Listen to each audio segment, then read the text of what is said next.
നമസ്കാരം, ഞാൻ Joshi. Stream traveller എന്നാണ് ഞങ്ങളുടെ ചാനലിന്റെ പേര്. വയനാട് മേപ്പാടിയുള്ള കോഫി കൗണ്ടി റിസോർട്ടിലാണ് ഞങ്ങൾ ഇപ്പോഴുള്ളത്. ഒരു നെസ്റ്റ് ഡൈനിങ് താല്പര്യമുണ്ടോ? ഈ കാടിന്റെ നടുക്ക് അങ്ങനെ താല്പര്യമുണ്ടെങ്കിൽ വായോ കോഫി കൗണ്ടി റിസോർട്ടിലേക്ക്.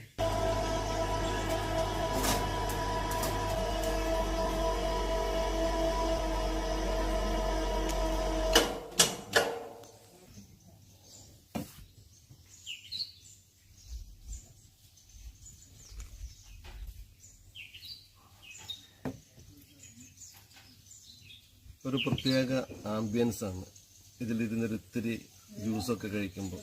അതും മരത്തിൻ്റെ മുകളിലൊക്കെ ആകുമ്പോൾ ഒരു പ്രത്യേക വൈബാണ്. വായോ.